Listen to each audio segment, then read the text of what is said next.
Another really good thing to do to test your colors is to just, this is a good thing to do when you don't really feel like painting. It's a nice exercise to do, but you want to say, oh, well, I painted today, or I tried, or I learned something today. What you could do is just take your yellow, your basic favorite yellow, whatever one you decide is your go-to yellow. And I'm just going to do this with a couple colors. So here I did the yellows right down the line. And then I'll just pick some random colors. A little red, put that over there. Now I haven't been cleaning my brush very well, but for this exercise I'm going to have to in a minute.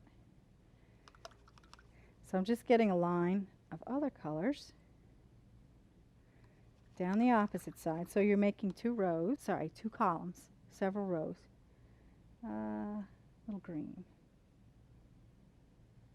And then what you'll do is, preferably on a separate palette,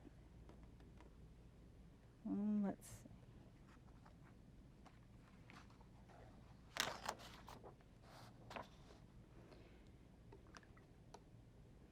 You just take that first yellow. This is when it's good to use a mixing knife. These are both mainly for painting, these knives. Let's see. This one that comes in the kit, and it also comes separately, is more of a mixing knife. See how it's a little bit smaller? And it's just so that you can mix colors. With these longer ones, you can actually do drawing and make curves and lines. So I'm going to go ahead. Now there's my yellow. I'm going to just take a little bit of the orange that I chose and add a little bit to it. And that orange is strong, so it's immediately giving me, it's a really pretty orange, but it's not, it's too dark. I don't want to start that dark.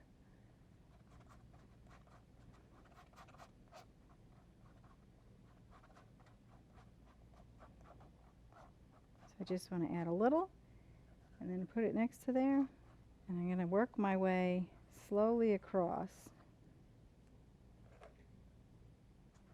And it's hard because you want to make maybe 3 colors in between or 4, and it's a good way to test your color mixing skills.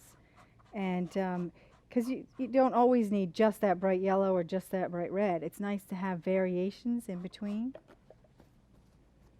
So now you can see just what happens when you mix those 2 colors and what kind of variations that you get in between.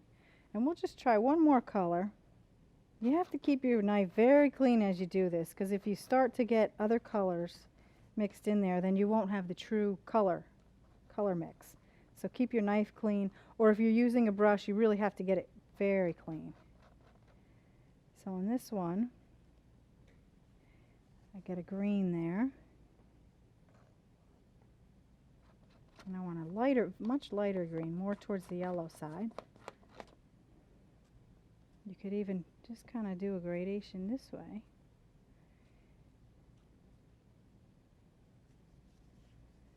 And have an even line. Instead of the circles, just start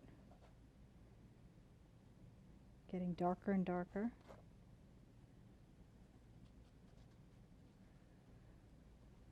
The other thing it shows you is, see, there's some beautiful colors right in there. And that's where that transparency comes in. Those colors are mixing together, and I can now see the tooth of the canvas. And to me, that's exciting because it's sort of little different patterns in there. And I'm getting mixes. Some areas are heavier blue, and some are green, and I see some yellows. So that's the benefit of transparent paint. So anyway, that's just a little exercise for you to try if you don't feel like tackling a whole canvas, but you want to say, oh, well, I painted today, or I did something. Sit down and do it.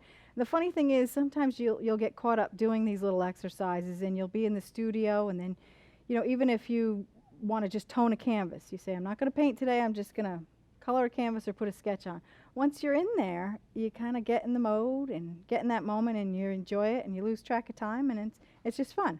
So, and sometimes you just start saying, I'm only going in for half an hour. 3 hours later.